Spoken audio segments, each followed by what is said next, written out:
ஈரானின் இஸ்லாமிய அரசுக்கு எதிரான மக்கள் போராட்டம்.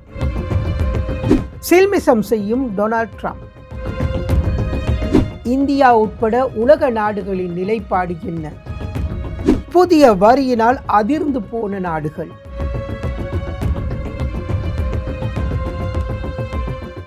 மகுடம் டிவி சொந்தங்களுக்கு வணக்கம். இது நோ டாபிக். நான் உங்கள் சேகு. இன்றைய நோ டாப்பிக்கில் பார்த்தீங்கன்னு சொன்னால் ரொம்ப 2-3 வாரங்களாக இந்த டாப்பிக்கை பேசணும் அப்படின்னு சொல்லி நான் நினைச்சிருந்தேன். ஆனால் அதற்கான சம்பவங்கள், அதற்கான விடயங்கள் கிடைக்கலை என்றதற்காக கொஞ்சம் தாமதமாக பண்ணலாம் அப்படின்னு சொல்லிட்டு நாங்கள் பண்ணுறோம். சம்பவம் தான் இன்றைக்கு நாங்கள் நோ டாப்பிக்காக எடுத்திருக்கிறது. அமெரிக்கா ஜனாதிபதி டொனால்ட் ட்ரம்பினுடைய செயற்பாடுகள் ரொம்ப இறுக்கமானதாக இருக்குது அப்படின்னு சொல்லி இப்போ உலக நாடுகள் எல்லாம் பேச ஆரம்பித்திருக்கிறாங்க. குறிப்பாக உங்களுக்கு தெரியும், ஈரானுடைய மக்கள் இஸ்லாமிய குடியரசுக்கு எதிராக ஆர்ப்பாட்டங்கள் நடத்தி வராங்க. கிட்டத்தட்ட இது கடந்த 47 ஆண்டுகளாக இல்லாத அளவு இந்த போராட்டம் வலுப்பெற்றிருக்கு. அதிகமான இடங்கள்ல இந்த போராட்டம் ரொம்ப ஒரு உயர்ந்த நிலையில இருக்கு அப்படின்னு சொல்லப்படுகிறது. குறிப்பாக இந்த போராட்டங்களை பொறுத்தவரையில 2009ஆம் ஆண்டு நடைபெற்ற போராட்டத்தை வீதமும் அங்கு போராட்டம் அதிகரித்திருக்கு அப்படின்னு சொல்லி இருக்கிறாங்க. அதே போல 2017ஆம் ஆண்டு, 2019ஆம் ஆண்டு, 2022ஆம் ஆண்டு, 2022ஆம் ஆண்டுல 2 போராட்டங்கள் நடந்திருக்கிறது. எனவே இந்த போராட்டங்கள் அவ்வளவு தூரம் மக்களால் பேசப்படாத, உலக நாடுகளால் பேசப்படாத ஒரு போராட்டமாக மாறி இருக்கு அப்படின்னு சொல்லி இருக்கிறாங்க. இப்போ நடக்கக்கூடிய இந்த போராட்டத்தை பொறுத்தவரையில இஸ்லாமிய குடியரசுக்கு எதிராக பண்ணக்கூடிய போராட்டம். என்ன காரணம்னு சொல்லி பார்த்தீங்கன்னு சொன்னா, ஈரானினுடைய பணவீக்கம் அதிகரித்திருக்கிறது. இதனால மக்களுக்கு வாழக்கூடிய ஒரு சூழ்நிலை இல்ல. அரசுக்கு எதிரான அரசினுடைய செயற்பாடுகளுக்கு எதிராக இறுக்கமான ஒரு போராட்டத்தை மக்கள் முன்னெடுத்து கொண்டு போறாங்க. இதனால இந்த போராட்டங்கள்ல பல உயிர்கள் காவு கொள்ளப்பட்டிருக்கிறது. காலையில நான் ஒரு பிபிசியினுடைய ஒரு அறிக்கையை பார்த்திருந்தேன். அந்த அறிக்கையில சொல்லியிருந்தாங்க, கிட்டத்தட்ட 2043 பேருக்கும் அதிகமானவர்கள் உயிரிழந்திருப்பதாக அந்த தகவல் சொல்லி இருக்கிறது. எனவே குறிப்பாக இந்த போராட்டம் ஒரு மிகவும் சக்தி வாய்ந்த ஒரு போராட்டமாக இருக்கிறதாக சொல்லப்பட்டிருக்கிறது. இந்த மக்களினுடைய உயிரிழப்பை உலக நாடுகள் முழுமையாக கண்டித்திருக்கிறது அப்படின்னு சொல்லி இருக்கிறாங்க. முன்னதா நடந்த போராட்டங்கள் சில மாகாணங்களை, சில மாவட்டங்களை பிரதிநிதித்துவப்படுத்தி நடந்திருக்கிறது. ஆனா இது நாடு பூராகும். அரசாங்கம் எல்லா விதமான தடைகளை போட்டும் இந்த மக்கள் வீதிக்கு இறங்கி வாழ முடியல, ரொம்ப இறுக்கமான ஒரு நிலைமை ஏற்பட்டிருக்கிறது அப்படின்னு சொல்ற போராட்டத்துக்கு இறங்கி இருக்கிறாங்க. குறிப்பா உங்களுக்கு தெரியும், பலஸ்தீன் இஸ்ரேல் யுத்தத்துக்கு பிறகு, ஈரான் பலஸ்தீனை தாக்குனதுக்கு பிறகு, ஈரான் இஸ்ரேலை தாக்குனதுக்கு பிறகு, இஸ்ரேல் திருப்பி ஈரானை தாக்குனதுல இருந்து நிறைய விவகாரங்களை நாங்க பார்த்திருந்தோம். அந்த காலகட்டத்தில் கூட இந்த டொனால்ட் ட்ரம்பினுடைய உதவி முழுமையாக இஸ்ரேல் பக்கம் தான் இருந்துச்சு. பலஸ்தீன் மக்களை பத்தி எந்தவித கவலையும் படாத ஒரு தலைவராக தான் டொனால்ட் ட்ரம்ப் அறியப்பட்டிருந்தாரு. இப்போ அதற்கான எதிர்ப்புகள், கண்டனங்கள் எல்லாம் இருந்தது. இஸ்ரேலுக்கு தேவையான உதவிகளை முழுமையாக அமெரிக்கா செய்யறது அப்படின்ற குற்றச்சாட்டு முழுமையாக முன்வைக்கப்பட்டிருந்தது. இந்த விவகாரங்கள்ல குறிப்பா இப்போ அமெரிக்கா தலையிட்டு இருக்கு அப்படின்னு சொல்லப்படுகிறது. இந்த ஈரானுடைய விவகாரங்கள் அமெரிக்க ஜனாதிபதி டொனால்ட் ட்ரம்பினுடைய மேசைக்கு போயிருக்கிறது. இது தொடர்பில் அவர் சில முடிவுகளை எடுத்திருக்கிறாரு. வான்வழி தாக்குதல்களை நடத்துறதுக்கு முடிவுகளை எடுத்திருக்கிறார் அப்படின்ற ஒரு விடயத்தை குறிப்பா சொல்லி இருந்தாங்க. அந்த தாக்குதலுக்கான ஏற்பாடுகளை செய்து அப்படின்னு சொல்லி வெள்ளை மாளிகையினுடைய ஒரு பேச்சாளர் குறிப்பிட்டிருந்தாங்க. எனவே இப்போ இதை அனைவரும் எதிர்பார்த்து காத்திருக்கிறாங்க. தாக்குதல் நடத்தப்படுமா, என்ன நடக்க போகிறது அப்படின்னு சொல்லி ஒரு விடயத்தை பார்த்திருக்கிறாங்க. இந்த விவகாரம் ஒரு பக்கம் இருக்கிற நேரம், கடந்த திங்களன்று ட்ரம்ப் தன்னுடைய ட்ரூத் சோசியல் தளத்தில் ஈரானுடன் வணிகம் செய்யும் நாடுகளின் பொருட்கள் மீது 25 வரிகள் விதிக்கப்படும், 25% வரிகள் விதிக்கப்படும் என்று சொல்லி பதிவிட்டிருந்தாரு. இது குறித்து இந்த விவகாரம் குறித்து கூடுதல் தகவல்கள் வழங்கப்படும் அப்படின்னு சொல்லி இருந்தாரு. இந்த உத்தரவு இறுதியானது மற்றும் முடிவானது அப்படின்னு சொல்லி ட்ரம்ப் தன்னுடைய ட்ரூத் சோசியல் தளத்தில் சொல்லி இருந்தாரு. ஈரானுடன் யாரு உறவுகளை வைத்து, ஈரானுடன் கொடுக்கல் வாங்கல், பொருளாதார ரீதியாக உறவுகளை பேணுறாங்களோ அந்த நாடுகள் மீது ட்ரம்ப் 25% வரி விதிக்கிறாரு அப்படின்னு சொல்லியிருந்தாங்க. அந்த நாடுகள்ல இருந்து அமெரிக்காவுக்கு செல்லக்கூடிய பொருட்களுக்கு 25% வரி விதிக்கப்படும் அப்படின்னு அவர் சொல்லியிருந்தார். ஏற்கனவே இந்த வரி விதிப்பு தொடர்பில் கடந்த வருடத்திலிருந்து பரவலாக பேசப்பட்ட ஒரு விடயமாக இருக்கிறது.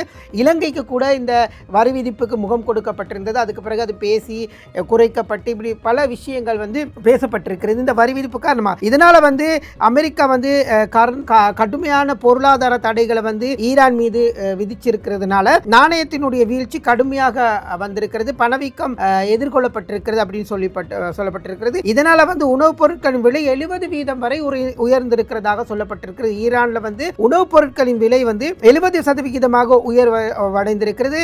இறக்குமதி 3/1 உணவுப் பொருட்களாக இருக்கு. ஈரான் இறக்குமதியில் வந்து 3/1 வந்து உணவுப் பொருட்களாக இருக்கு. எனவே இந்த விவகாரங்கள்ல ஈரான் மக்கள் ரொம்ப கஷ்டப்படுறாங்க அப்படின்னு சொல்லி இருக்கிறாங்க. இந்த வரி விதிப்பு காரணமாக ஏனைய நாடுகள், இப்போ ஈரானுடன் வந்து தொடர்பு வைத்திருக்கக்கூடிய நாடுகளுக்கு வந்து பெரிய சிக்கலாக அமைது அப்படின்னு சொல்லி இருக்கிறாங்க. எனவே ஏற்கனவே ரஷ்யா மீது ஈரான் வந்து வரி விதித்து, அதற்கு பிறகு இப்போ ஈரானுடன் ரஷ்யா மீது அமெரிக்கா வரி விதித்து, ஈரானுடன் இருக்கக்கூடிய இந்த பொருளாதார உறவுகள் காரணமாக வரி விதிக்கப்பட்டிருக்கிறது. அதனால வந்து ரஷ்யாவினுடைய ஏற்றுமதிக்கான விடயங்களை பார்த்தீங்கன்னு சொன்னா 70% மாறி இருக்கிறது அப்படின்னு சொல்லப்பட்டிருக்கிறது. அதே நேரம் பார்த்தீங்கன்னு சொன்னா இப்போ கடந்த பல தசாப்தங்களாக இல்லாத அளவுல வந்து இந்த போராட்டம் அதிகரித்திருக்கிறதுனால வந்து ஈரான் ஒரு கட்டுக்கோப்புக்குள்ள கொண்டு வரணும், ஈரானை வந்து மண்ணிட செய்யணும் அப்படின்றது வந்து ட்ரம்பினுடைய நோக்கமாக இருக்கிறது. எனவே இந்த உலக நாடுகள் வந்து விதிக்கப்பட்ட பொருளாதார இந்த விகிதத்தை, அவங்க அமெரிக்கா விதித்திருக்கக்கூடிய இந்த வரி விகிதத்தை பத்தி பேச ஆரம்பிச்சிருக்கிறாங்க. இதுல கடுமையா வந்து இந்தியா பாதிக்க போகுது அப்படின்னு சொல்லி இருக்கிறாங்க. இந்தியாவுக்கும் ஈரானுக்கும் வந்து ஒரு நல்ல நட்புறவு இருக்கு அப்படின்னு சொல்லப்பட்டிருக்கிறது. 2019 ஆண்டிலிருந்து ஈரான் வந்து இந்தியாவோட நல்ல உறவுகளை மேற்கொண்டிருக்கிறது. இதனால இந்த வரி விதிப்பை பொறுத்த வரைக்கும் ஈரானுக்கு வந்து அதிகமாக பாதிப்புகளை ஏற்படுத்த போகுது. இந்தியாவிலிருந்து பொருட்கள் செல்லுமா இல்லையா அப்படின்ற விடயங்களை வந்து இப்போ பேசி இருக்கிறாங்க. எனவே இந்த விவகாரத்தில் வந்து இந்தியா வந்து குறிப்பாக இந்த கனிம எரிபொருட்கள், அதே போன்று எண்ணெய், அதே போன்று வடிகட்டக்கூடிய பொருட்கள் எல்லாம் இறக்குமதி செஞ்சு கொண்டிருக்கிறாங்க. குறிப்பாக வந்து இந்த பொருட்கள் இறக்குமதி போது $86 மில்லியன் உள்ளதாக வந்து சொல்லப்படுகிறது. அதே போல அமெரிக்காவினுடைய பொருளாதார தடைகள் காரணமாக இந்தியாவுக்கு ஏற்கனவே ஈரானுடனான வர்த்தகத்தை கணிசமாக குறைத்திருந்தாலும் 2018-2019 ஆண்டுகளில் இரு நாடுகளுக்கும் இடையில் வர்த்தகம் சுமார் 17 பில்லியன் பரவலாக இருந்தது அப்படின்னு சொல்லப்படுகிறது.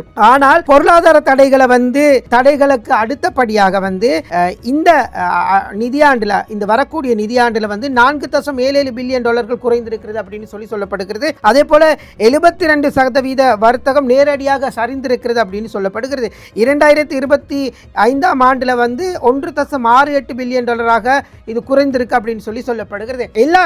இது வந்து இந்தியாவுடைய ஒரு கணிப்பாக இருக்கு. இந்தியாவுக்கான விவகாரங்களாக இது வந்து மாறி இருக்கு. இன்னும் பல நாடுகள் வந்து ஈரானுடன் வந்து நல்ல ஒரு உறவை வைத்திருக்கிறாங்க, ஆயுதங்கள் பரிமாறிக்கொள்றாங்க, பொருள்கள் ஏற்றி இறக்குமதி செய்யப்படுகிறது. ஈரானுக்கு அதிகமாக உணவுப் பொருட்கள் ஏற்றுமதி செய்யக்கூடிய நாடுகள் இருக்கிறது. அதனூடாக ஈரானுடைய இந்த இப்பொழுது 70% உணவுப் பொருட்களினுடைய விகிதாசாரம் அதிகரித்திருக்கிற காரணத்தினால வந்து அந்த நாடுகள் வந்து இன்னும் இந்த உணவுப் பொருட்களினுடைய விகிதத்தை அதிகரிக்கிற நேரம், வரிய அமெரிக்கா அதிகரிக்கிற நேரம் இன்னும் பொருட்களினுடைய விலை வந்து ஈரானுக்கு வந்து அதிகரிக்கும். அப்போ ஈரானுடைய அரசினுடைய மாற்ற நிலைமை வரலாம் அப்படின்ற வந்து சொல்லி இருக்கிறாங்க. இதே மாதிரி தான் ஈரான்ல வந்து இந்த கொடி விவகாரங்கள் இப்ப போய்கொண்டிருக்கிறது. இருக்கக்கூடிய தேசிய கொடியை மாற்றி இன்னொரு தேசிய கொடியை கொண்டு வரணும் அப்படின்ற இதுல வந்து சில அமைப்புகள், சில பகுதிகளில் வாழக்கூடிய மக்கள் வந்து திட்டமாக இருக்கிறாங்க. எனவே சில பகுதிகளில் வந்து முழுமையாக ஈரானினுடைய அந்த கொடியை கலட்டி விட்டுட்டு புது கொடிகளை ஏற்றக்கூடிய ஒரு காணொளிகளை கூட நாங்க சமூக வலைத்தளங்கள்ல பார்த்திருந்தோம். எவ்வாறு இருப்பினும் இன்னும் இந்த ஈரான் விவகாரத்துல ஆராய்ச்சியாளர்கள் அல்லது ஆய்வாளர்கள் என்ன சொல்றாங்க சொன்னா, இந்த போராட்டத்துடன் ஈரான் வந்து 4 பகுதிகளாக பிரிவடையக்கூடிய வாய்ப்புகள் இருக்கிறது. அங்கு வந்து பல இன மக்கள் வாழ்றாங்க, சுன்னி, சியா, குர்தீஸ் அப்படின்னு பல இன மக்கள் வாழ்றாங்க. இவங்க வாழ்ற நேரம் இதுல வந்து இந்த அடக்குமுறைகளுக்கு முகம் கொடுக்கக்கூடிய மக்கள் தனியாட்சி கேட்கணும், தனியாட்சி கேட்கறதுனால அந்த நாடு 4ஆக பிளவடையக்கூடிய ஒரு வாய்ப்பு சூழ்நிலை இருக்கு அப்படின்னு சொல்றாங்க.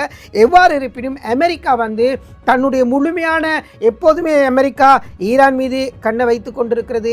அமெரிக்கா படிப்படியாக எல்லா நாடுகளையும் தாக்கி, எல்லா நாடுகள் ஏனைய நாடுகளுடன் உதவி செய்து அந்த தாக்குதல் நடத்தி இப்படி நிறைய சம்பவங்களை பண்ணின அமெரிக்கா வந்து இப்போ ஈரான் மீது இந்த மாதிரியான அழுத்தங்களை பிரயோகிக்கிற நேரம் அமெரிக்க ஜனாதிபதிக்கு தேவையான ஒரு விடயத்தை அங்க நடத்தலாம் அப்படின்ற திட்டத்தை வந்து கொண்டு வந்திருக்கிறாங்க. எனவே நாங்க இது தொடர்பில் பொறுத்திருந்து தான் பார்க்கணும். இந்த விவகாரம் அமெரிக்கா அமெரிக்காவுக்கும் ஈரானுக்குமான விவகாரமா, அல்லது ஈரானுக்கும் ஈரான் மக்களுக்கும் உள்ள விவகாரமா, அல்லது ஈரானுக்கும் ஏனைய நாடுகளுக்கும் உள்ள விவகாரமா என்பதை வந்து நாங்க பொறுத்திருந்து பார்க்கணும். இந்த விவகாரத்தில் உங்களுடைய கருத்து என்ன? அமெரிக்கா ஜனாதிபதியினுடைய இந்த வரி விதிப்பு, அமெரிக்க ஜனாதிபதியினுடைய இந்த தாக்குதல் தொடர்பான அறிவிப்பு அவர் அறிவிக்கல, ஆனா அவருடைய வெள்ளை மாளிகையினுடைய பேச்சாளர் அறிவிச்சிருக்கிறாங்க. இந்த தாக்குதல் தொடர்பான விவகாரங்கள் தொடர்பில் உங்களுடைய கருத்து என்ன? நீங்க என்ன சொல்ல போறீங்க? இது முழுமையாக அமெரிக்காவினுடைய ஒரு சூழ்ச்சியா என்பது பற்றி கூட நீங்க உங்களுடைய கருத்துக்களை பதியலாம். எனவே இந்த விவகாரம் தொடர்பில் நாங்கள் மேலும் பல தகவல்களை உங்களுக்கு தரதுக்கு காத்திருக்கிறோம். தொடர்ச்சியாக இணைந்திருங்கள் எங்களுடன். விடைபெற்றுக் கொள்கின்றேன். நன்றி, வணக்கம்.